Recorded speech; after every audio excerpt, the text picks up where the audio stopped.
Warning, we are a spoiler-based podcast. At times, we are also an offensive podcast. And we are most certainly a verbally explicit podcast. So if you fear for any of your delicate sensibilities, please back up now before you reach the point of no return. This is your final warning. Hello everybody, good morning, evening, or afternoon, or whatever time you're watching us. This is Omar. We have here Miss B. Hello. And we have El Jefe, Christopher. El Jefe? Okay. El Jefe. Okay, I like that. It's a new one. You took me out of my Just say hi, boss. Mode. Hi, boss. You're my boss now? Just say hi to the boss that is listening. We all work together. The boss are the listeners. Mm-hmm. They're the boss. Of course, not a lot of them are speaking out, so that we're either doing a good job or... They shall. They don't care what job we're doing. I don't know. Alright, so today we're going to be doing a nice little podcast on a movie that took us all by surprise, Brawl in Cellblock 99. Yes. And just so we'll go around, quick thoughts on the movies here, starting with Miss B. I had seriously low expectations for this movie. On some shit though, Vince Vaughn as like a serious actor with like serious action parts in this movie, like he did really well. I'd like, oh my god. Wow, as soon as I saw that guy's fucking bone pop out of his arm in that scene, it just I was all ready for this fucking movie. Yes. I think if he stays in good shape, he might be a better action and serious actor than a comedic actor. Absolutely. If he stays in shape. He plays the douchebag. Yeah, he kind of relies on his sarcastic sense of humor and that natural, I want to say, douchebaggery that he kind of carries around at all times. He's nonetheless a charming guy, but I don't know. I kind of liked him better doing this. Absolutely. I was pleasantly surprised. He's got a charisma that kind of makes me feel like if he wasn't an actor, he'd be a car salesman. Yeah. Like, he would definitely be that guy on the car lot, like, trying to get you into the car that you know you don't want. He kind of reminds me a lot of my Uncle Kevin. He surprised me doing serious acting, but my biggest surprise was Don Johnson not being a lousy actor in this one. Yeah. I never cared for Don Johnson's acting. First of all, I don't know your Uncle Kevin, so I don't know what context that was in. But shout out to Uncle Kevin. So, Uncle Kevin, love you. You're kind of Vince Vaughn-y. Remind her of Vince Vaughn. Hopefully not in this movie. No, I mean, no. My uncle can handle his own. Like, don't piss him off. But he's also a sarcastic. He's also charmer. Charming, sarcastic asshole. Yeah. Okay. Well, that's a beautiful combination, though. Being a sarcastic, charming asshole myself. Love you. Wow, I just kind of lost my train of thought there for a moment. Well, Uncle Kevin, I don't know you, but I like you already.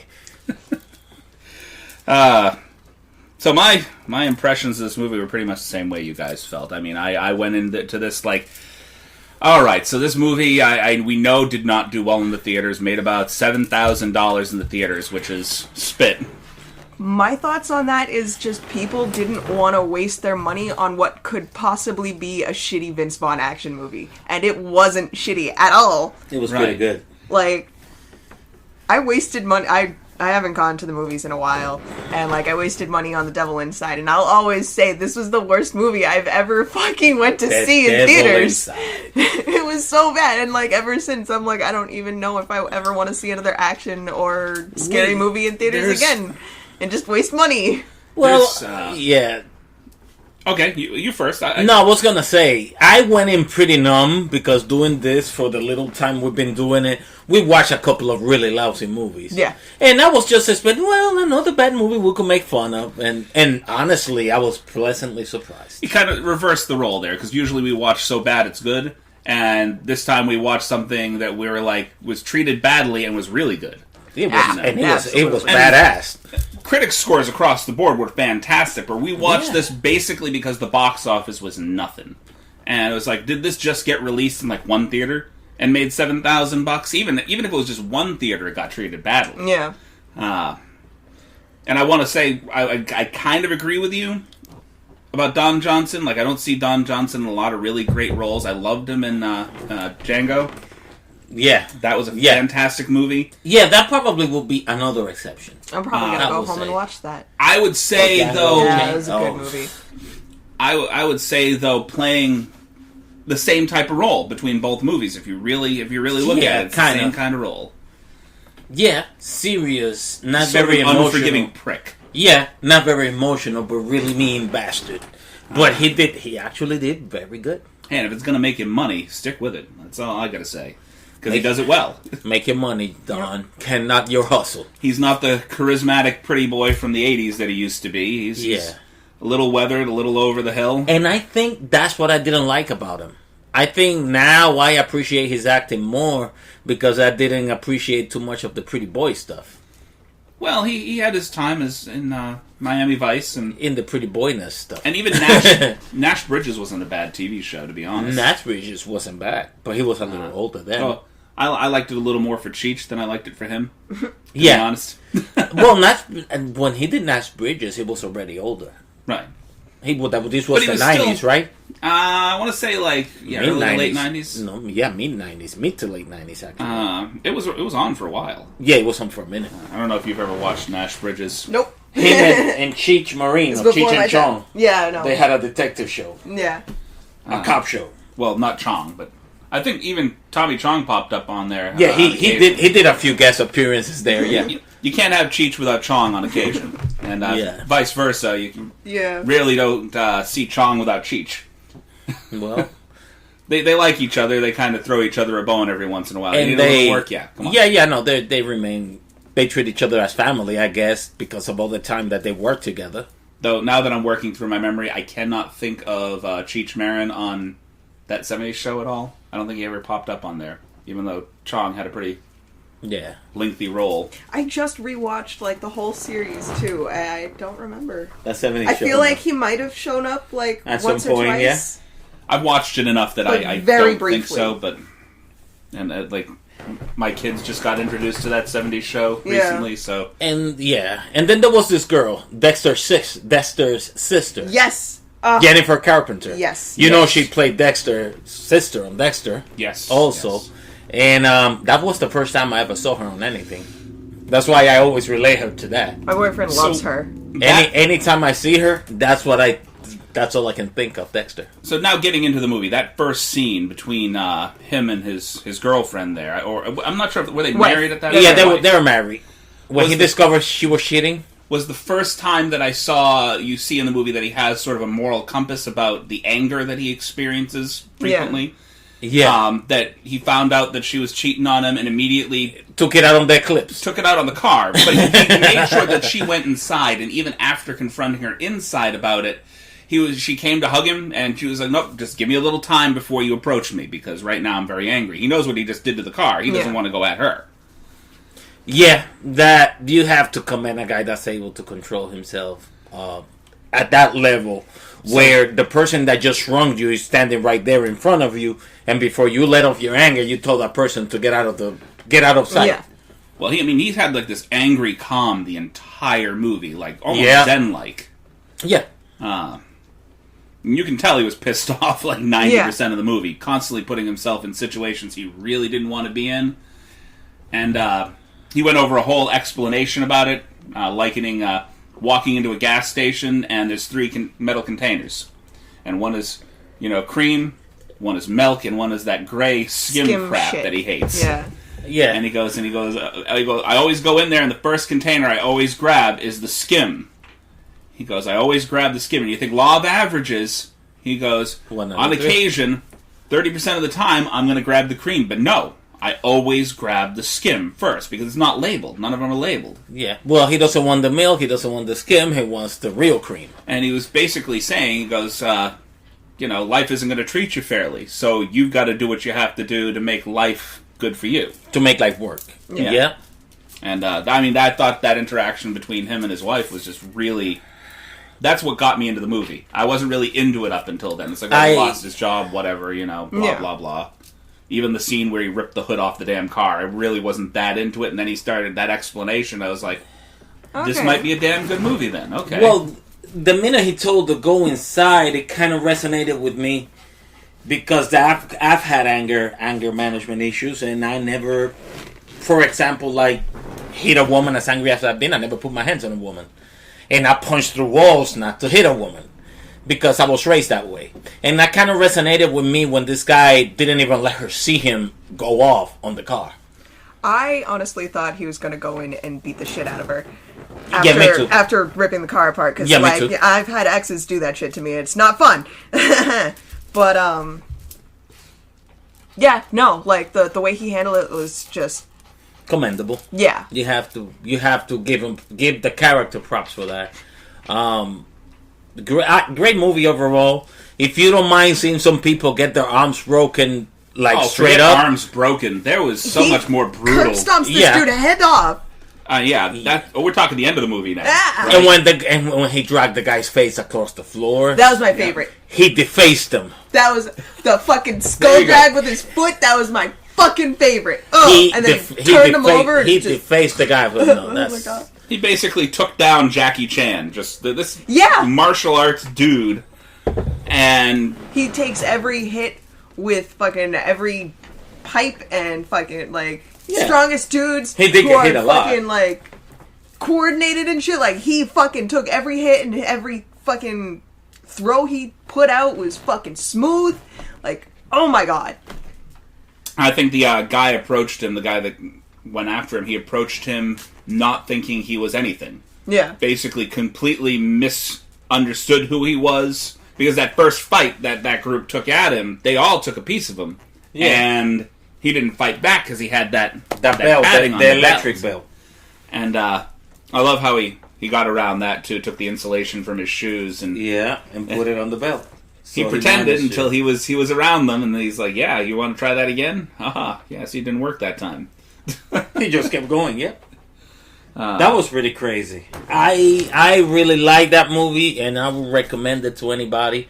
It did, like you have said before, when you were telling us about it. It did start off slow at the beginning. It was slow burn. Like 90% of the action in the movie was in the last 30 minutes. But it was worth it. I'm not mad at that mainly because his calm anger, at least in my case, it kept me on an expectation that he was about to do some crazy thing any minute. Right. I mean, really, most of the movie was about that Zen calm that he has. And the way that he approaches life. And he has some pretty damn good speeches in this movie. Some monologues that just... I don't expect those kind of things out of Vince Vaughn. And in all honesty, knowing what I've seen him in some pretty schmaltzy, friggin' romantic comedy bullshit... And I haven't seen really good stuff out of him in a long time. And this, I don't understand why it didn't get better play in the theaters. I'm with you on that. Like, this... Oh, my God, this is wonderful. By the way, we're watching it as we are recording the last 20 minutes. Just refreshing ourselves on it and watching the last 20 minutes of it. It has some crazy, crazy violent parts.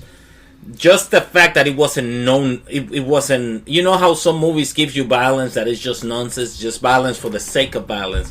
This movie was very violent, but it's really not just because. Yeah. I enjoyed that a lot. It had a meaning to it. Like, he gets sent to prison because he's a drug mule.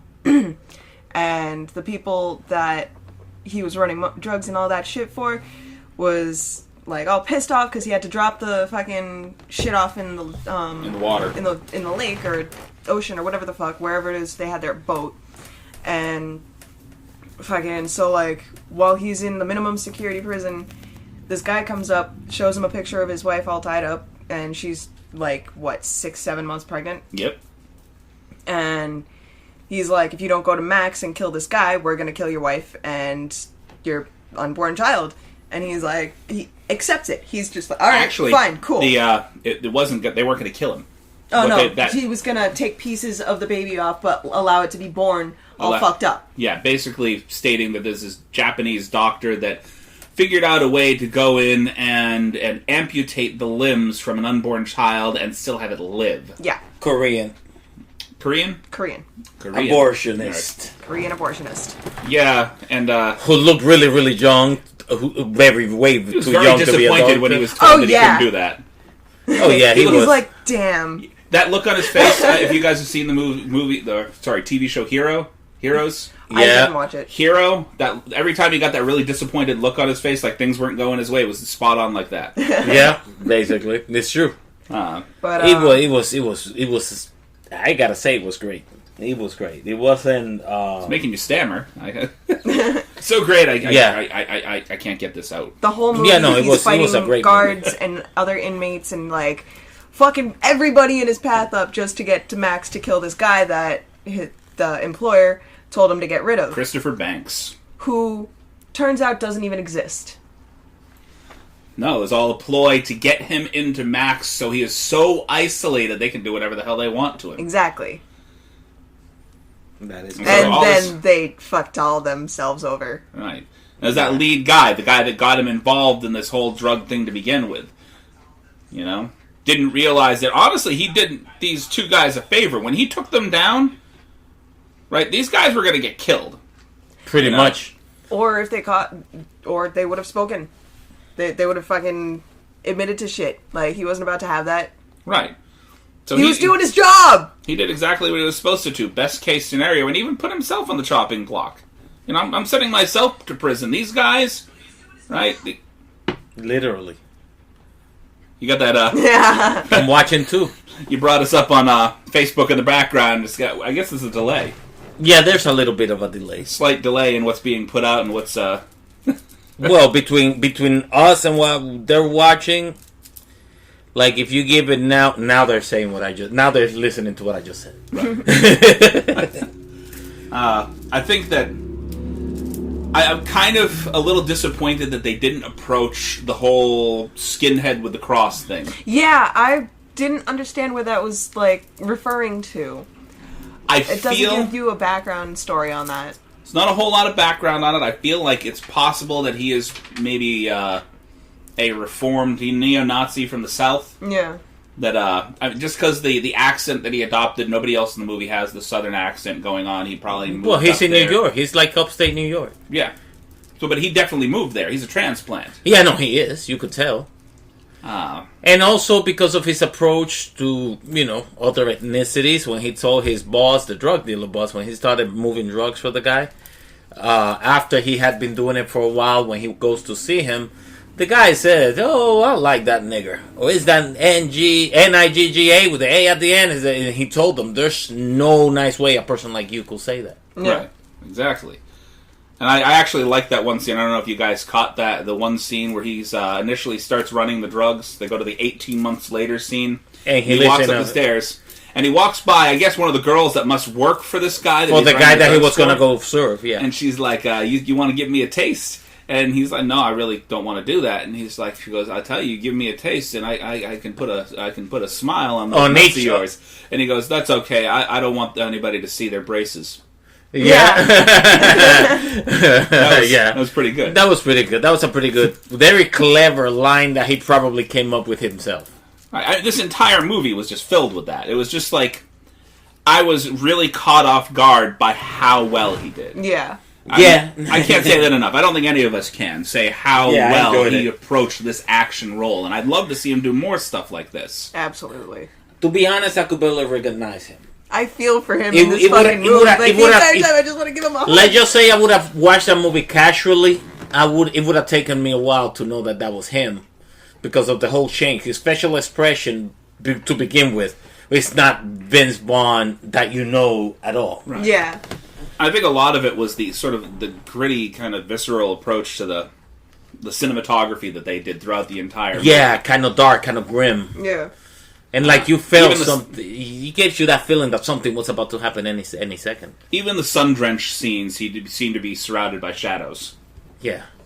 It's like the entire movie, it was just overcast, even when it's sunny out. That court scene, when he was getting sentenced, yeah, you could feel like darkness descending on him. It was like a feeling, the way they did it.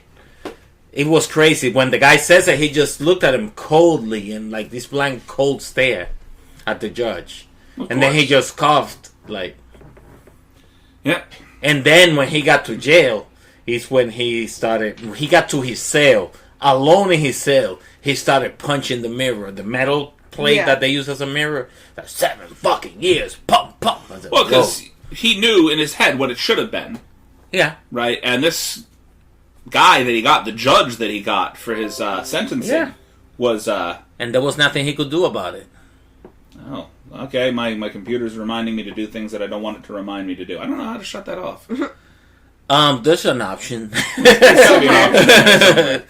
So it doesn't like interrupt while we're sitting here. And just get your khaki suit and your archaeologist hat and go digging for that option. But there's an option somewhere. Right. It's somewhere. Do not make sounds to remind me that I need to update things I know I need. And we'll make a movie of it. Christopher in search of the setting. All right. So I mean, is there anything else you guys? Not much. Feel the need to say about this movie. Shout out to Seth. Wish you were here, but I know you. This is I know your alley, man. Yeah, I know you're sleeping a well-earned hangover. So I've learned better. I've learned better. I love Mr. Seth, but when we do early morning sessions such as this, it is not easy for him to get up in the morning. Seth is the epitome of the night bird. He will do what he needs to do to be out and around. I think his brain's running all night long. He's one of those guys that constantly just feels the need to be out and doing things when it's dark out. Yeah. That was that guy for a long time. Hell, I did graveyard shifts up until I was... I grew out of that phase. Well, up until my kids got a little older. But, I've been doing graveyard shifts forever. I couldn't sleep at all. I was perfectly fine being the night bird. A little older now. I can't really afford to stay up all night anymore because that'd cost me what little sleep I get. I'm 25. I can barely stay up past 9:30. Damn, you're a really old person. I'm 45. I'm so tired. I'm 45, and I sometimes feel like I could just stay up all night if I choose to, which I don't. I could definitely stay up all night if I chose to. However, but you'll be dying the next day. I am well aware of how I would feel once we got to the daytime. Oh, it's sunny out, and I got to go to work, and I got to do this, and I got to do that. And, well, I'm fucked. That's exactly how I'd feel all day long. Yep, just fucked myself. Fantastic. So back in the day, around the time I was your age, I had 2 jobs, and one of them was at night, DJing. And I would just continue after my set, just partying all night, keep a change of clothes in my car that I used to have at that time, and go from there to my day job. Like, I could have just gone home and just sleep a few hours. I would do that. I could not do that. Most people back in those days, though, were weekend warriors. I'll be falling asleep at my desk at work, and, I fell asleep at my desk for, 45 minutes the other day, and no one said shit. I was amazed. For a while, I will get out of work at 3. I went to school for a while, and I would go to my little couple of classes that I had, and get home, by 6, and slept till 11 to wake up and go to work. That was my life for a few years. Back when I was in the I don't give a shit what I do with my paycheck phase, we'll go through that. That's fine. I did a lot of work. So I always worked 2 jobs all week long, Monday through Friday, and then Friday evening I'd catch the train out to Boston. Oh. And I wouldn't sleep until Sunday night when I got back home. For somebody who didn't give a shit what he did with his paycheck, you worked like you did. Oh, I gave a shit about the money. Definitely gave a shit about the money. However, if you saw the massive amount of crap that I bought with my paycheck...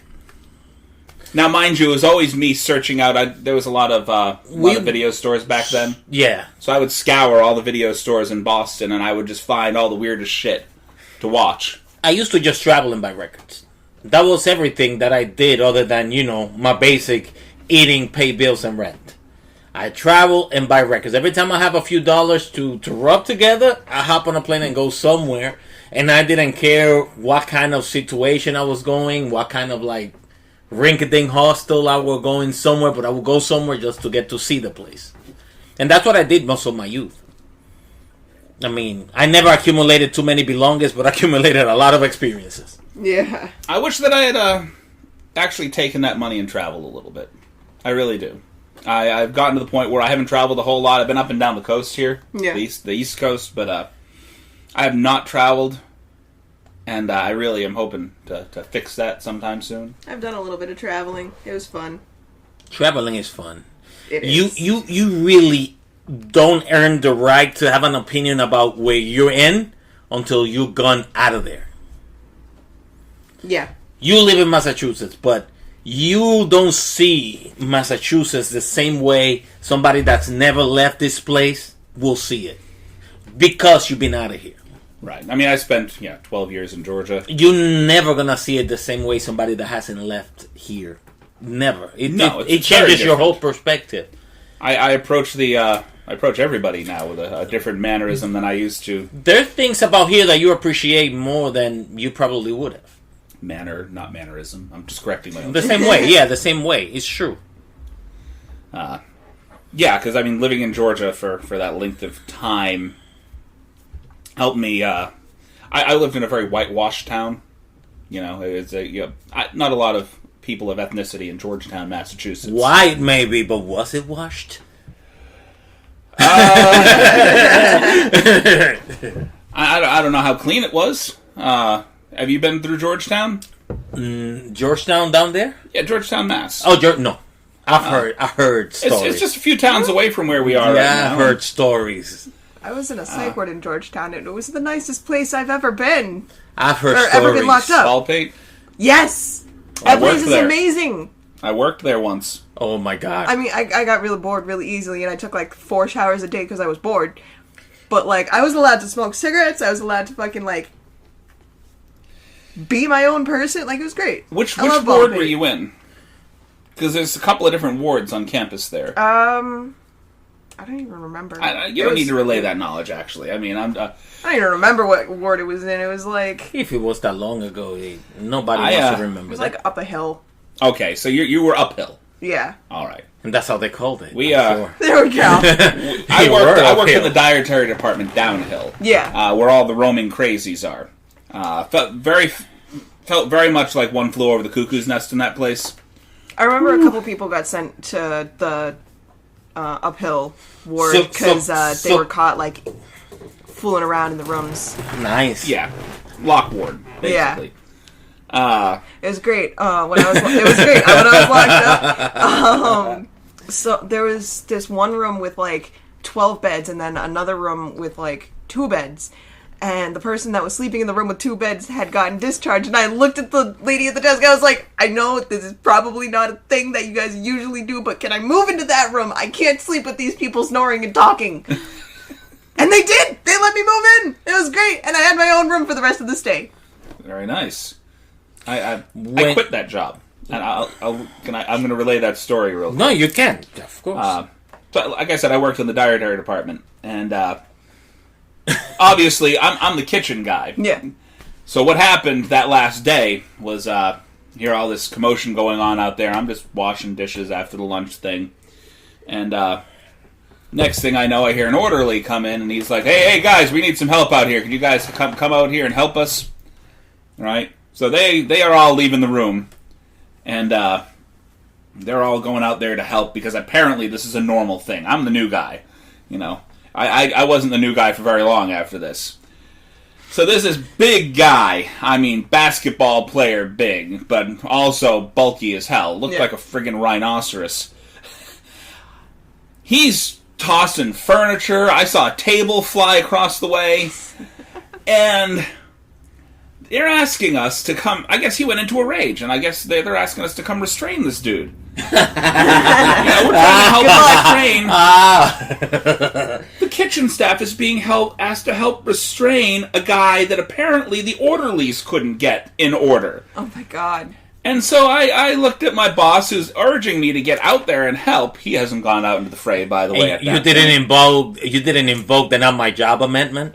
No, I very quietly, I took my apron off, I folded it up, I placed it on the counter, left the dishes where they are, and I walked the hell out of there. I don't even think I came back for my last paycheck. I do remember reading in the newspaper that they put him down with a trank, though. This guy escaped. Oh my god. So Lord. I'm guessing he was one of the guys that ended up in the locked unit. Yeah. After destroying the place and throwing furniture. So everywhere. basically, you work with the non-crazies. You work with the crazies. Well, no, it was just. I mean, the locked unit was supposedly the crazies and the drug addicts and all that. Like, I didn't. My thing was a suicide attempt. So like, I feel like the true crazies were in the roaming unit down there. Yeah. The ones that were up in the locked unit were just people they felt they needed to isolate and keep a better eye on. So I don't think anybody truly crazy was in those units up there. No, I think the people down there that were just roaming free were the lunatics. When I was locked up in the uphill ward, like everyone there was like super chill. We were hanging out and shooting the shit and whatever the fucking. We had like that little background or little back fucking fenced in area with the tree of life. That's what I called it. You know who used to use that facility back in the day? Aerosmith.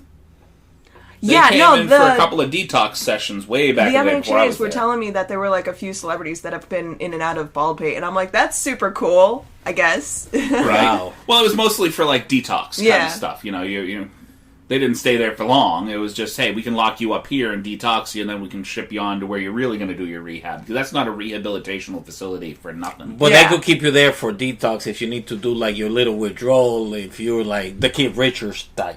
Yeah, let's tie you down to the bed and wait for this sweat session to end. Yeah. I was allowed to Are smoke you 2 done? cigarettes Are per you done break shaking? So, just to get back into the movie, because we went off on a long tangent thereafter. Yeah, right. Actually, I don't know if there's much else to say about the film itself. I love the crazy that was his neighbor on the cell next to him. Right? Yeah. Can you pass me that The the taser. taser? I could really use that in here. What are you going to use that for? I can't imagine so many things he could have used that for in there. He's crazy. Just knock himself out. Let time pass by. Yeah. Maybe he has a pacemaker. Did I lose 3 days? Oh yeah. Tase himself and fucking dies. The guy kind of made it clear that he was done with it. Like, okay, can I have it? Yeah. Right? Tase a guard next time they come near the door. True. That could happen. Yeah. Mealtime. Psst. No, it isn't. Now, I'm so interested in what the backstory to this could be. The backstory of this character that Vince Vaughn played. I'm curious and interested. I All didn't we read know enough is facts that on he it. was a former drug mule and boxer. Yeah. It gave pretty much Super vague. Very vague, but too vague to be a fact, but it was also kind of clear to be more than a hint that he's a former boxer. I really feel like they could have done, if they had the forethought, they could have done a. We got a little laughing. What's going on here? No, he's like, I'm gonna kill this guy, and the other dude in the cell's like, he'll do it efficiently. Yeah, he'll do it too. Yes, he will. Efficiently. They could have done a prequel to this if they had the forethought to do it before. No, they You know, could do like it after. shortly after that. They could have really just put out a prequel to this. Yeah. It wouldn't have been, Brawl and Cellblock 99. This is what, 2017. This movie. Was it? Was it that Yeah. soon? That was that. It would That have. was relatively I mean, recent. technically they could still pull it off if they Yeah. wanted to. Yeah. Just a short That movie too. to show his boxing career and things that led him to be where he was. Call it Bradley. Bradley? I want to know The why he got entire that movie, tattoo in people his keep head calling too. him Brad, and he's like, no, it's Bradley. Yeah, it's true. People Just, keep saying his name. Brawl shortly and as Cellblock Bradley. 99 Origins. No. To give it sort of that A tale of Bradley. That wasn't even that funny. I don't know why I laughed. I'm laughing at my own joke, and then I realized, hey, you're not really that funny, dude. No, you are funny, dude. Just that wasn't. That wasn't funny. Yeah, no, that wasn't. But you are funny though, in general. The abortionist in the backseat, just like all bummed out. Man, Oh yeah, they had to bring they had to bring I came all the way from Korea for this shit. Because I don't get to bring chop his up a wife baby. to his friend. It's like, hey, why do I have to come along for this ride? Yeah, right? Why exactly? I'm not allowed to do anything to the baby. Why am I here to... The part where she shoots them both is the part where she shoots them both is super rewarding. When the guy shoots them, Right. Not her. She shot them Gil after. gets this guy, and then she gets the abortionist. Yeah, Right. that was good. He just popped off a couple of random shots. Obviously, he doesn't know how to use a sniper rifle like she can. Yeah, she was better at it than he. The way a lot better. So, and I think that's probably the one part I did not like about this movie at all. I don't really like Marcus Blouse. Is that what his last name is? Who? The friend, the guy that plays Gil. Bradley's friend throughout the entire movie. I feel like they could have replaced him with somebody less known, and it would have been better. Like somebody that you don't really. I only recognize him really from Buffy. Yeah, he played Riley in the Buffy TV series, and well, he did that role spot on because it was a very soap opera-esque supernatural television series. I feel he just was kind of out of place here. You know, he was supposed to be a badass, and he really wasn't. Yeah, no, he just kind of stood in the background and let shit happen. Kind of soft, relying on his looks to get him through the role. Yeah. Either way, I knew I wasn't going to be fully entertained because the music at the opening scene. They have a very rare song by the OJs. Yeah. The Mama song. And I heard, oh, this is wonderful. I'm probably going to enjoy this, at least because of this. Because the OJs were always a favorite of mine when it comes to like 70s soul music. And when I heard that, because the music was really strong, I could tell at least the music I will enjoy, but then things started happening. I was very, very pleased and pleasantly surprised with this movie. Yeah. Vince Vaughn, if you're listening, well, we hope hats somebody off, is. Yeah, hats off. You did great on this one. I wasn't expecting it. I gotta admit, you surprised me and Nicole. And Marcus Blouse, we know you can do better. Come on, Marcus. Come on, Marcus. This. We believe in you. I'm not calling him a bad actor. I just don't think that he felt. He did the role. He didn't do the role justice. I could say that he felt as out of place here as Burt Reynolds felt in that In the Name of the King movie that we watched. Oh, you guys didn't actually get to watch that with us. No. Good. Good. Yeah, that's all I gotta say. No, I did. You've watched that? Well, there you go. That's the exact reaction I expected. Yeah. Seth loves that movie. Over the moon about it every time we talk about it. And I did nothing but tear that movie down the entire podcast. It was awful. What did he like about that? Like the other two films in that series were far better than the first one was. And the amount of star power that first movie had, I only saw half of. Should have been at least half good. Well, I sat through half of the first one. I didn't watch the entire thing. I'm not gonna do this. I watched the fucking director's cut that had all the extra stuff cut back into it. And oh my god, did that drag? Oh my god! If I wasn't this dark, I probably would have been as red as you. It's like they went when I watched it. I hated it. So here's the pitch: we've got all these actors that are on board. All right, sure. And these are the actors. Here's the list of them. Okay. Now we're going to put them in a medieval movie. Okay, wait a minute. Let me get this straight. You're going to take all these guys. And we're going to put them in a medieval-based movie. Yeah. So we're going to do a little bit of training on voice acting, kind of give them like an English accent of some sort, even slightly. No, not at all. No. They're all going to just talk like they talk. Okay. Yeah. You lost me a little bit, but continue. Now, imagine Lord of the Rings.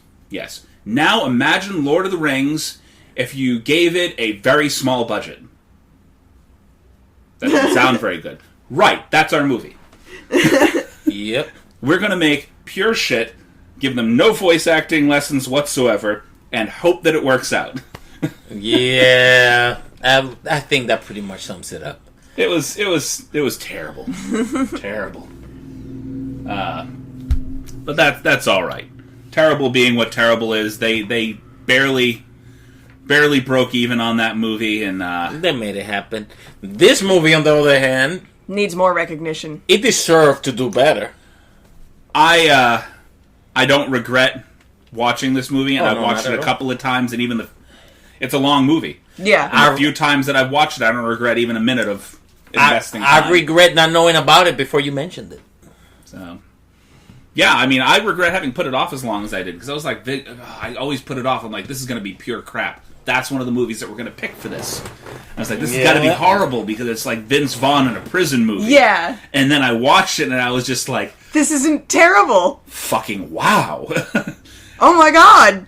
Like, last thing I saw him in was that horrible movie with Reese Witherspoon. This was... Yeah, and now the scene... I'm going to cut it off for a moment because we're going to go ahead and talk about our sponsor, but we're watching the curb stomping scene where I love it! He takes this guy's head out and just... I hear that the I still have 23 seconds. We're coming in! I hear that the head can still work for a few seconds after the... and he cut it off into the latrine. Yeah, just stomped him into the shithole. It's like, I really hope he can smell this. I really do. That... I thought I had seen cruel deaths. Hey. That was cruel. This was justified. Yeah. No, but very justified. But it was very cruel. The cruel death is the last couple of seconds. Yeah. No, he stands there, he's like, he knows he's gonna fucking die. Yep. Hands above your head, and then the second Don Johnson pulls that gun. But we're going to go take a few seconds to... No, it kind of fucked me up a little bit that, like, they showed him his head blowing up. Right. It was very unnatural. Well, yeah. They cut away quick enough so it wasn't that bad, but... it was intentional to create the groundhouse effects. We are going to take a couple of seconds to do our station identification. No, our sponsors. Let them have their word, or us have their word for them, and we'll be right back. WKRP in Cincinnati. All right, so thank you to our sponsors, and we are back after a quick little break, and we went ahead and doled out the cards for our Pitch Fest thing. That way we don't have to do all that on air. Just kind of usually contributes to a lot of dead air and chuckling that nobody understands.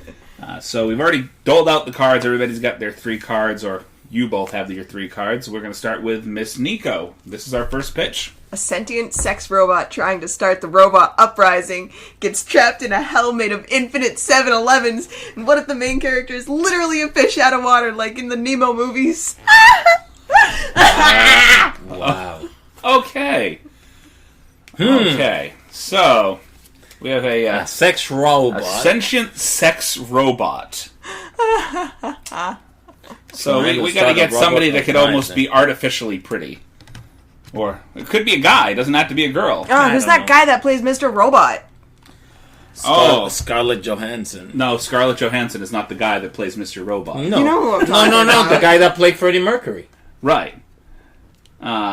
Damn, what is his name? I'm going to look that up real quick while we're trying to figure this out. Let's see. So, well, you guys keep talking. We'll flesh this out. Yeah, that's him. See, you got the Google up. I don't have the Google up. I'm got not ready. you. The Google. The Google. So what is the name again? I'm probably pronouncing it wrong. No, Rami Malek. Rami Malek? And this segment is brought to you by Nicole. She's got the Google. I've got the Google! So he is the sentient sex robot that is trapped in a hell made of infinite 7-Elevens. Yes. So, do we do the stereotypical Apu 7-Eleven thing, or do we... No. What do we do there? We do the white trash version of 7-Eleven? You know, or do we do the, what is it, Kid Cudi version of 7-Eleven? I think it should be like this futuristic 7-Eleven. Yeah. Futuristic, because he's the sentient sex robot. Whatever 7-Eleven will be in 50 years. And this is just like his side hustle. Yeah. 7-Eleven. Now, whatever 7-Eleven will be in 50... Yeah, so whatever 7-Eleven will be in 50 years. But he stays in, like, dominatrix leather the entire time he's working at 7-Eleven. Rami Malek in dominatrix leather. Well, with butt cutouts. I would pay money to see that. There. He doesn't have to work at 7-Eleven. He's just trapped in a hell made of infinite 7-Elevens. Wow. So I feel like... We're getting creative here. He tries to leave 7-Eleven, and immediately after walking through the doors is in another one? Yeah. And they're not the same 7-Eleven, it's a different one each time, each with their own weirdness going on, each with their own odd customers hanging around. That sounds there needs to be like a constant. There needs to be like a constant, like one person that's a constant in the entire thing. Like he's always like a customer, somewhere in the store, little different each time. I think we make him Daniel Radcliffe. Yes. Just make him just a little weird little weirder each time that he comes across the guy, but he's always in there somewhere. Occasionally he's out back stalking or something, or he's the guy behind the counter, or he's like the customer that's just sitting on the floor rocking back and forth like the guy in Clerks that's counting the eggs. Literally a fish out of water. So... Well, he is. He's a sex robot in 7-Eleven. Yeah. That's fish out of water right there. Wow. So, just the plot and the character is fish out of water. Oh my god, this is fucking... The reason why I'm silent through this whole thing is because I'm watching the movie in my head. So, how does he end up there, though? An infinite hell made out of, or a hell made out of infinite 7-Elevens. His programmer took revenge on him because he's trying to start fucking his wife! Right, the programmer, his wife kind of took a liking to his latest robot. Yeah. So who's the programmer? The programmer could Gary be... Oldman. Gary Oldman is the Gary programmer. Oldman is a great villain. Daniel Day-Lewis could make a great villain too. But Gary Oldman will look like a smart villain more than... I like Oldman. I like Oldman better.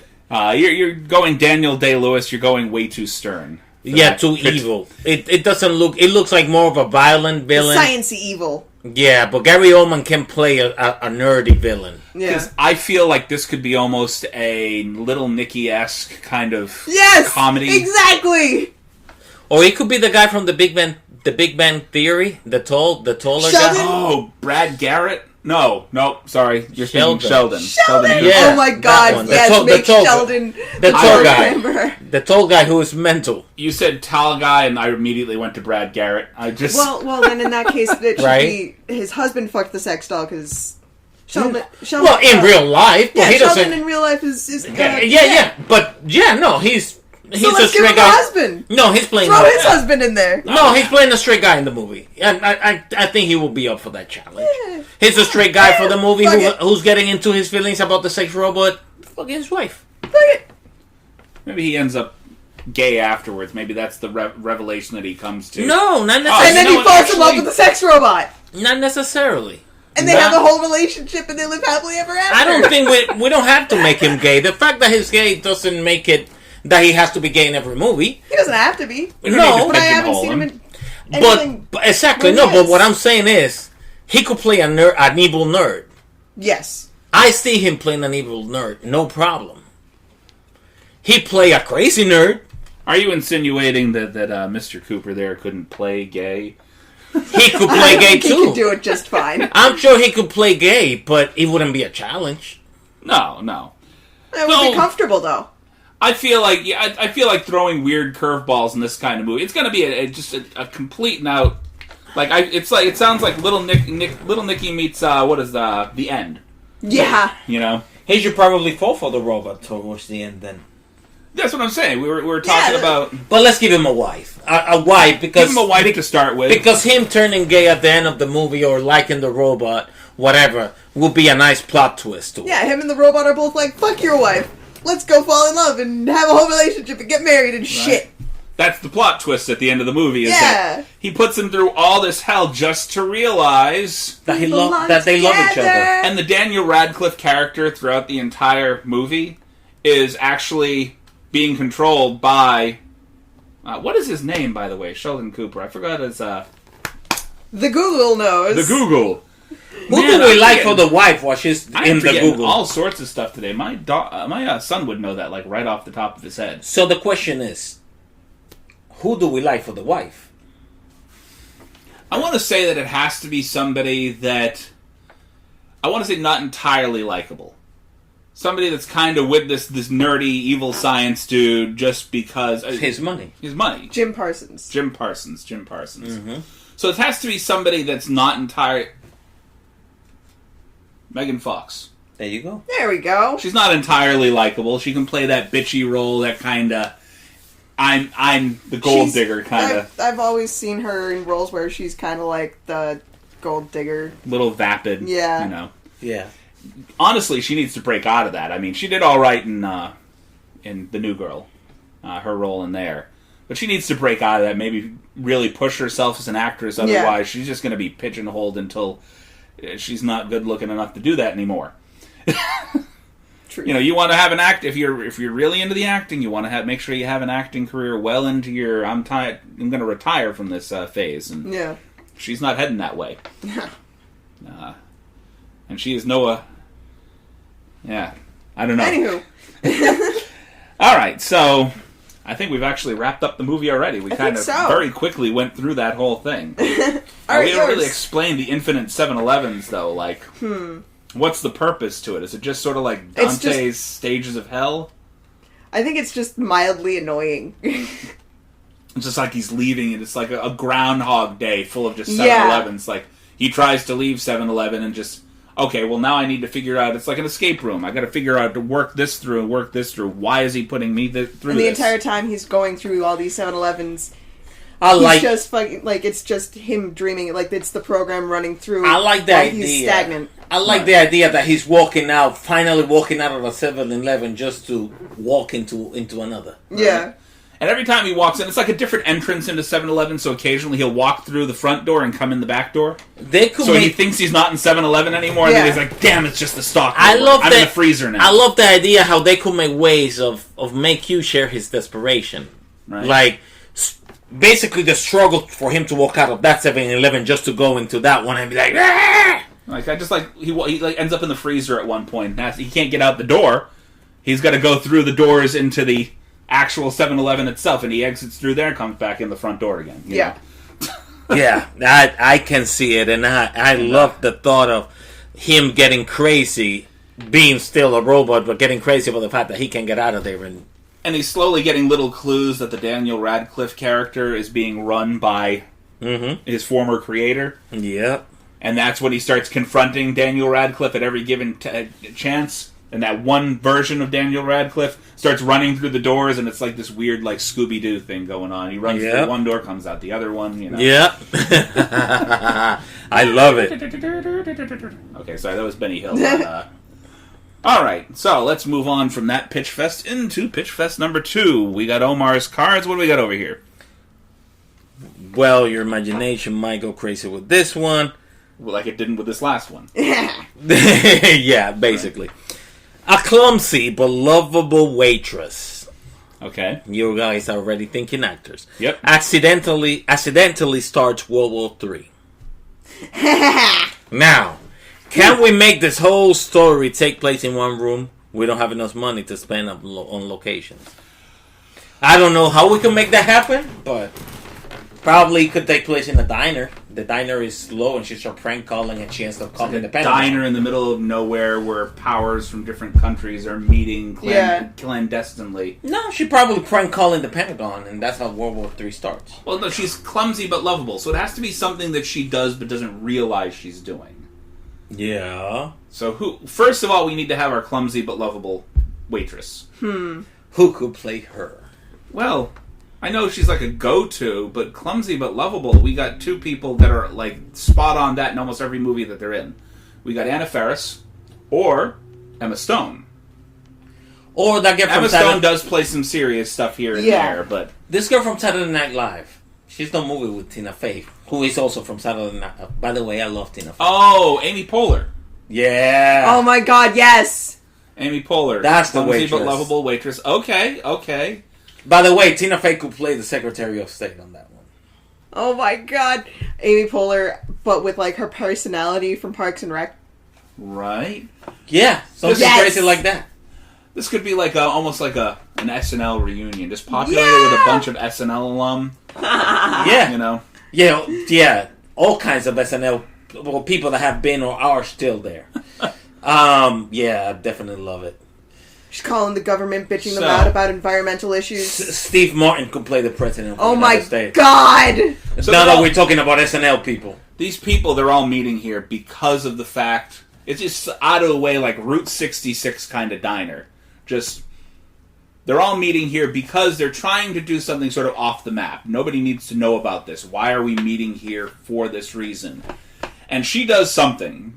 Spills coffee on some person or accidentally or provides information to one person because they didn't hear what the other person said. Like, hey, they're here But they're planning on dropping a nuke on you anyway, so... Yeah, I'm still leaning on the prank calling, probably the location where they're doing it, and everybody start getting suspicious about it. In her clumsiness. She says something she shouldn't say that triggers somebody, that triggers everybody else. Yeah, well, that's about what I was saying. Yeah, it's along the same lines thing. together. Yeah. So, who are our guys? Who are our girls? The you know, we already have Tina Fey for Secretary Ministers. of State and Steve Martin for These the president. are like diplomats from different countries that are getting together to try to work out some kind of treaty, and it ends up being World War III instead of... Yeah. I can think of a few people. The guy that played Monk... Oh my god! Tony Shalhoub. Tony Shalhoub could be one of the diplomats probably from the Middle East. How the hell do I remember Tony Shalhoub's name but not Jim Parsons? I don't even watch Monk anymore. Well, he's also on the marvelous Mrs. Maisel, which I recommend to anybody who's watching or listening. I'm like not in the shot at all. I'm finally, after like halfway through the podcast, just adjusting the camera. Now you're getting shot. Okay, so Tony Shalhoub, what country? I say he heads up. He heads up a diplomatic party from England. Yeah, because you have a lot of yeah, I like that. Because I mean, immediately you look at Tony Shalhoub, and a lot of people will typecast him as something else altogether. I think you push him a little bit. Well, but you do have a lot of people of Middle Eastern and Hebrew descent in England in positions of power right now.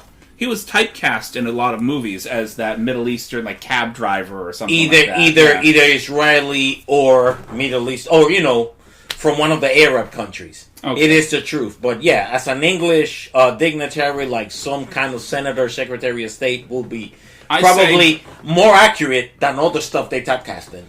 I say we bring back 2 SNL alum. Yeah, they were in a movie together already, very famous movie. We bring back Dana Carvey and Mike Myers. We have Mike Myers as sort of a Gorbachev kind of Russian dude. Yes. And we have Dana Carvey as a meek little German man. Yes. I've seen them both do the accents. Like a German diplomat. Yeah. But they're all diplomats trying to work out sort of a treaty.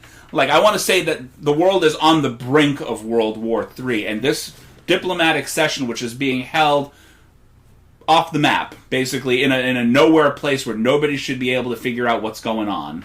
This was supposed to be sort of the thing that kept the world from descending into World War III. And Amy Poehler being there just that one day just gets called into work because somebody calls out they really didn't want her there. They didn't know what was going to happen, that all these people were going to descend on the diner and that there was going to be a meeting held there. It's just a perfect storm of stuff that ends up starting World War III. Yeah. I got a perfect SNL alum to play an African dignitary. Okay. Because we've seen him do the accent in a couple of movies. That would be Eddie Murphy. Yes. Ah, yes. Kind of reprising. Actually, that. he could play. He could be Prince Akim of Samunda. I say. Yes! I say. Use Keenan. Oh my god. As sort of. Yeah, with him too. So I'm talking like I'm not talking like the one that's currently on SNL. I'm talking we go over here to Saturday Night Live and bring in Keenan Ivory Wayans as sort of his. They're 2 guys from the same country. Keenan Ivory Wayans was in SNL. I thought he was in Living Color. That's what I just said. Oh, okay. I say we pluck something from In Living Color. Oh, okay. Get it. And I believe he might have guested on SNL at one point. He might have, yeah. Yeah. I think he did. I believe he did guest on there at one point, which I thought was funny because, I mean, they were trying to compete against SNL for a while, so. We should get... Or dignitaries from 2 already warring African countries. Yes. So you have Keenan and Eddie Murphy just going at each other the entire time. the whole time. Who else? I would like Chevy Chase and Dan Aykroyd to be somewhere in there as something. Now I can Dan Aykroyd, he does the Irish thing pretty damn well. Yes. And Chevy Chase has to be he doesn't do accents. I've never He seen could be Chevy the owner with an of the accent. diner where the waitress working. Chevy Chase. But he is should the be owner. super, super notoriously grumpy guy. He's grumpy that particular day because the chef also called out, and he's got to act as the chef, and by no means should he ever be cooking. And the chef could be Tracy Morgan. Right? Oh my god. And Tracy Morgan, we could show him all the time that he's calling in. Throughout the movie, Chevy Chase could call him. Like, so are you feeling better? You're really coming into work? He's telling him he's got to be there. I'll be there in a few minutes. And he's always in different situations. No, but like he's at a party here. But yeah, he's saying that he's sick, but he's really like partying or at a casino. Yeah, I'm getting better now. I'll be there any minute. I don't know. I should be in soon. Just Never shows up. Right. Yeah, that would be nice. It's like some Nevada desert. It's like real close to Vegas. We have a lot of very famous SNL alum. Let me see. I'm thinking of other people. I'm particularly, I guess, biased to the 80s SNL because that's when I watched it religiously, 80s and early 90s. Well, let's bring back some of the other guys. Exactly, you got that's Steve why I was... Martin. Steve Martin, he did the Inspector Clouseau thing, French accent right there. Yeah, but I recommended him as the president of the United States, but he could be a French diplomat too. Well, we don't want to do the president of the United States thing. We want somebody. We're doing diplomats, so we want somebody to represent the United States, but not necessarily put the president in the middle of everything. Somebody's got to be a president. You're only going to call the president on World Bill War Murray. III starting. Yes, Bill Murray. Oh my god. Yes, right? Definitely. So you got that main crew right there. Like those were all the guys back then. Well, yeah, the more revered and respected SNL people. Now we're getting dead in the water here. We're pulling No, up. no, yeah. We're pulling up all these actors, but All these legendary We need more people. plot. We've only got one. This is why they can only afford like one setting. yeah. Because you know all these people you they spend money on. remember from SNL Hans and Franz? Hans and Franz. We're gonna Yes. pump you up. Who Kevin- were these guys? I don't That remember was their Dana names. Carvey. We already got Dana Carvey. Oh, yeah, Dana Kevin Carvey's one of Nealon them. was the other guy. That he should Kevin Nealon. he should play something there too. Swiss diplomat. A Swiss diplomat, because they could. Because Switzerland has to be in there. Well, He's no, the no, middle but- of everything. But he does great accents of all kinds. You got some people there looking at some SNL Yeah. Why don't we have fucking Billy Crystal as Amy Poehler's wife or husband? Yes. Right. The fucking weird husband that sits in the corner drinking coffee by himself, watching his wife Work. Yeah, Right. He's just quietly Maybe- commenting on other people's conversations. Amy Poehler's he's get up there in age. He's not really Amy Poehler's age. Yeah. Like there's still like a 20-year difference. I So was like thinking she had a old thing school for old fucking guys Billy for a Crystal. while, and she got married to this guy, and this is the ex now. And he came in. He's trying to figure out Or why. Bill Hader. There you Bill- go. Bill's a little bit more along age. Yeah. Bill Hader, and oh god, I love him. He's funny as hell. He is. Yeah, okay. Because I like that one. Yeah. you know who I'd like to see in this movie? Just for shits and giggles. You know who Steve Odenkirk is? No, but I No. can look him Does any- up. Does anybody remember She's got the Google today. Kung Pao Enter the Fist? Oh shit! Yes. Steve Odenkirk? Kung Pao. Okay, yeah, the guy with the weird close eyes. Yes. Yeah. Him. Yeah, okay. I think he'd be perfect in this movie. He could do like a... God, that man has got a forehead for days. Yeah. Yes. He's got He like does a now. 7 head. It's like his face looks shrunk in Yeah. comparison to his his head. His forehead made his face look small. If you've ever seen... His whole face, not just his and forehead. it's, his chin, not his necessarily cheeks. a small face, but the face makes it. Well, it's because his hair is retreating. The eyes, nose, and mouth just look too small And then- for and then the he- rest of his head. He insists of trying to make that look like a full head of hair too. I love it. Oh, well, he's not doing the Donald Trump thing. He's combing it back. you Yeah. know? No, but it's the nice way and he full. does it, he could have been a character in The Sopranos. He probably could have. I think if you ever watch that movie, though, I think he is the entire fucking reason why Annoying Orange exists. Oh my god. If you ever Probably. watched that, because I think there was actually a scene where they had something kind of like Yep. that. But I think he's the whole reason why the Annoying Orange exists. Annoying Orange, I love it. Right.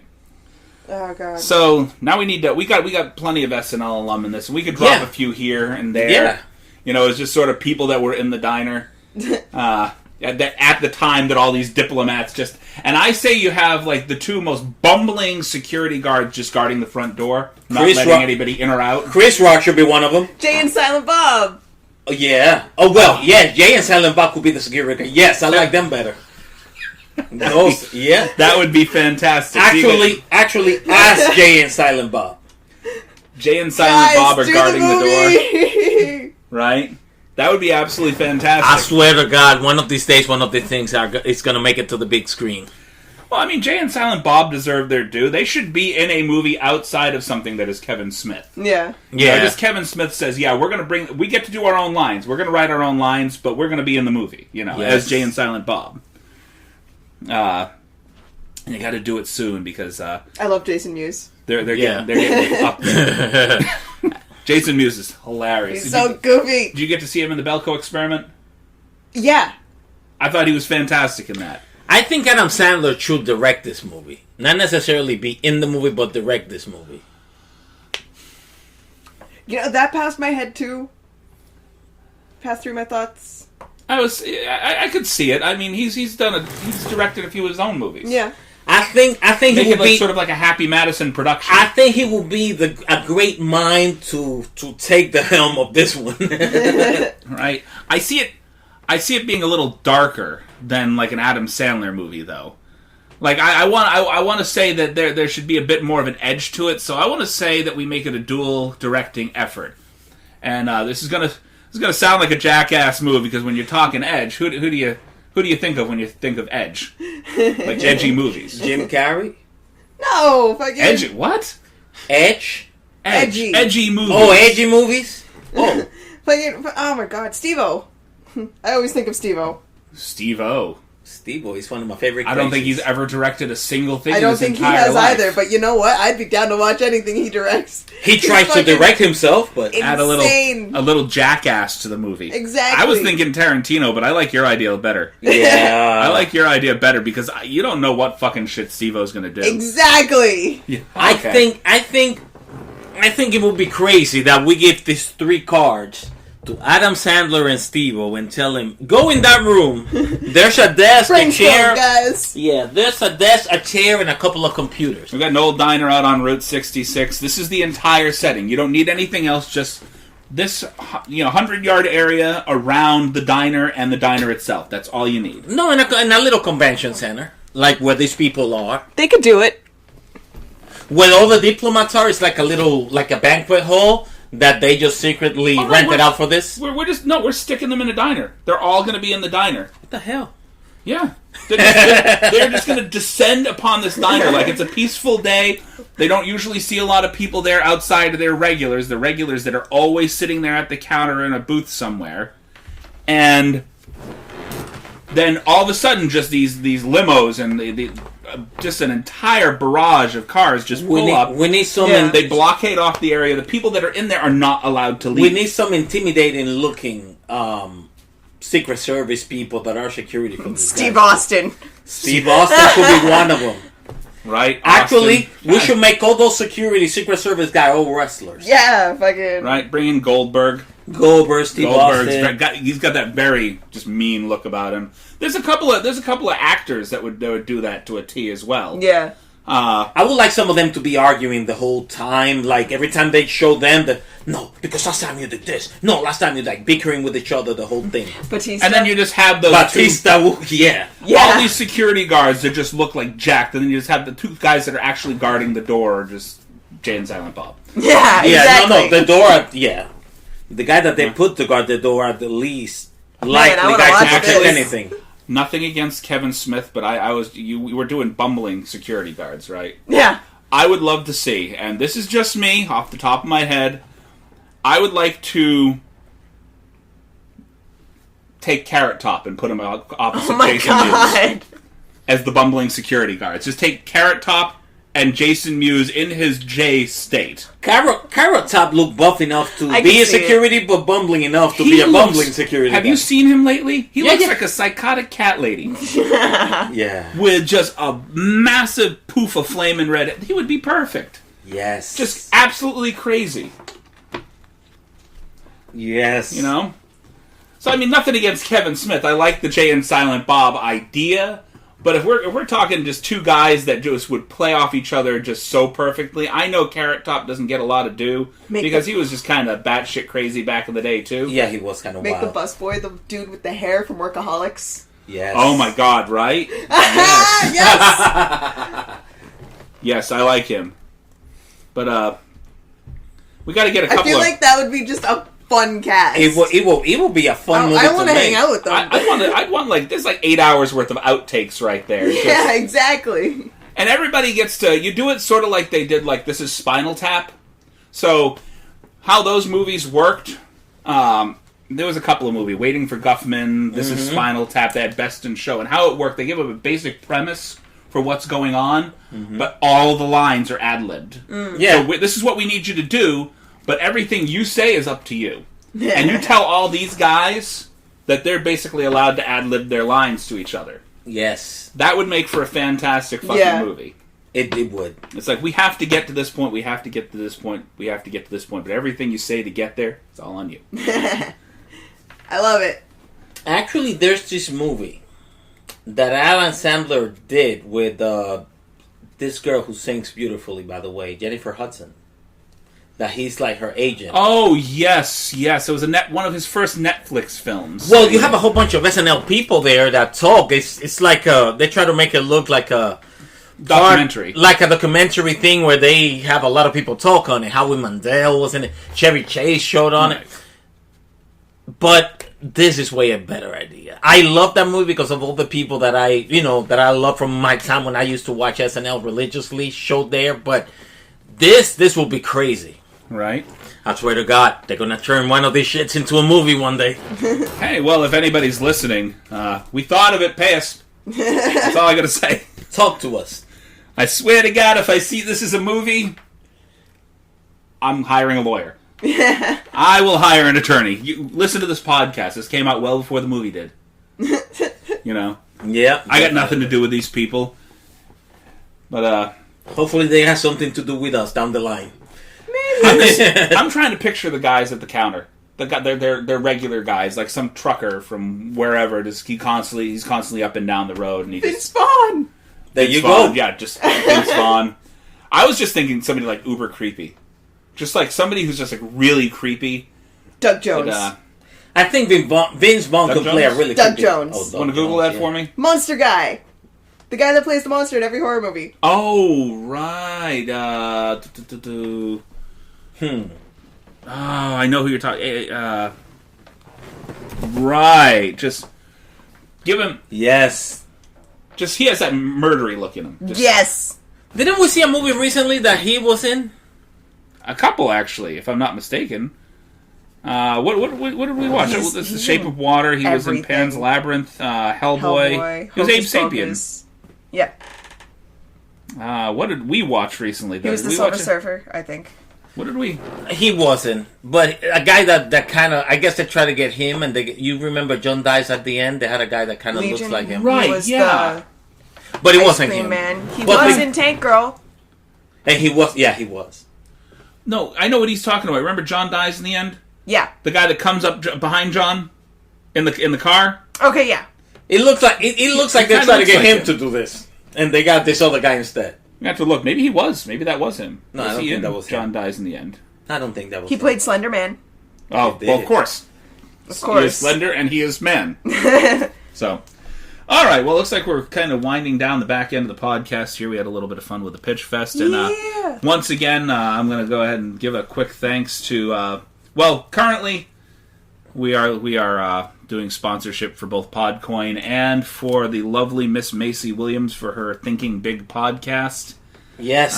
Go listen. Yeah. That is very interesting. Mind you, I don't know when you're going to be listening to this, so those sponsors may have changed, but those are the people that we were sponsoring at the time that we had originally released this. Yeah. So Yes. you could be listening to this 10 years in the future. I have no idea. Go listen to that. She's doing a great job at it.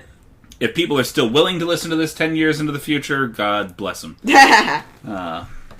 Outside of that, thank you to them. Thank you to all the folks that have been listening to us on Podcoin. We have several people that have watched sorry, not watched, listened through our entire list. I did the thing that you did. They were probably watching while they listened. Hey, you can watch us over here on Facebook. We occasionally post a video, and we are going to be looking into getting a YouTube page up and running so that we can put this stuff up there. Yes. Whether it's heavily edited or not, it's not edited on Facebook. You get to see the entire thing. Sometimes that accumulates to 2 to 3 hours worth of watching. Yeah. So if you don't want to watch movies but like to watch a bunch of people sitting around shooting shit and occasionally between the recordings just stare at the walls, we're there for that too.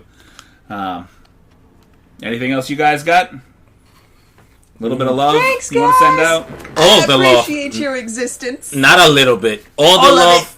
We've been gaining followers. We've been gaining listeners. I appreciate all of you immensely. Thank you so much. I know I speak for my cohorts here. Shout out to Seth. Wish you were here.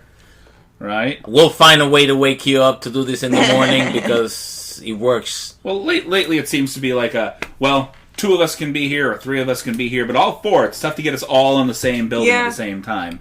We will lure him with alcohol. Right? Well, I don't know if you're going to get to lure him with alcohol at 9 o'clock in the morning. No. But 9 o'clock in the morning is unheard of for him. Yeah, I don't think he knows that time exists. It's like, well, it's on my watch. I know it's there, but I treat that as night, not morning. That 9 thing doesn't happen in the morning for me. I know about 9 p.m. There is no morning. There is only afternoon and night. You aware of what time it is? Because I don't want to be aware of what time it is. Yes. All right. Love you guys. Take care. All right.